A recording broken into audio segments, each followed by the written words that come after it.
नमस्कार, आपण पाहत आहात लातूर पॅटर्न न्यूज। लातूरमधून एक मोठी आणि धक्कादायक बातमी समोर आली आहे।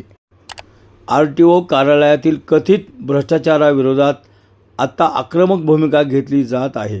अखिल भारतीय भ्रष्टाचार निर्मूलन संघर्ष समितीचे राष्ट्रीय अध्यक्ष स्वातंत्र्य सैनिक प्रदीप पाटील खंडापूरकर बाबा यांनी लातूर आरटीओ अधिकाऱ्यांना थेट इशारा दिला आहे।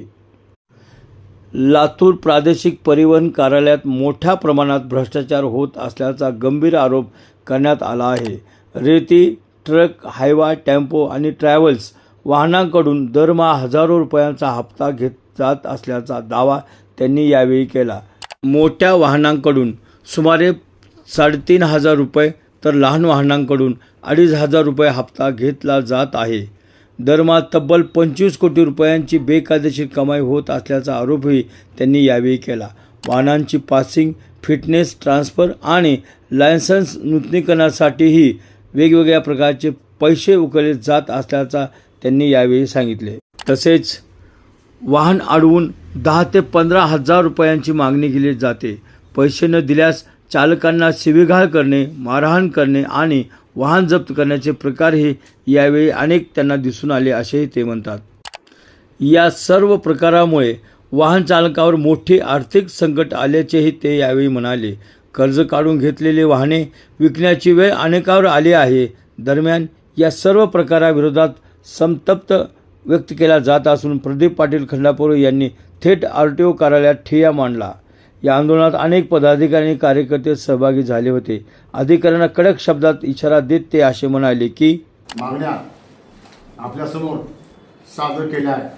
काय करणार, हा प्रकार बंद होणार का नाही, होणार नसेल तर तसे सांगा। याचा कसा बंदोबस्त करायचा ते आम्हाला चांगले समजते।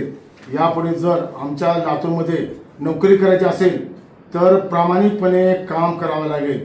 जर तुम्हाला इथं प्रामाणिकपणे काम करायचं नाही, आमच्या लातूरमध्ये आम्ही तुम्हाला नोकरी करू देणार नाही। कोणालाही त्रास देऊ नये, ऑनलाईन दंड देऊ नका, शिवीगाळ करू नका, मोबाईल जप्त करू नका। जर वाहनधारकांना त्रास दिला तर तुम्हाला त्रास देणारा भ्रष्टाचारी इन्स्पेक्टरला याच बुटाने मारणार, याच बुटाने जाहीर करून बघा। मी हे बुट याच बुटात तुम्हाला काय कुठली करायची 353 केस करा, तुम्हाला कुठली केस करायची करा। याच बुटाने जर नाही मारलो तर मी शिकारून टाकतो तुम्हाला। तर आपण या संदर्भात काय नेमकं करायचंय हा विचार करा। धन्यवाद। शेवटी आमच्या प्रतिनिधींनी प्रादेशिक परिवहन कार्यालयाचे प्रमुख चव्हाण साहेब यांच्याशी फोनवरून संपर्क साधला असता ते म्हणाले की पाटील यांनी कुठलाही पुरावा न देता आरोप केले असले तरीही आम्ही सखोल चौकशी करून संबंधितावर कठोर कारवाई करणार असल्याचे ते म्हणाले।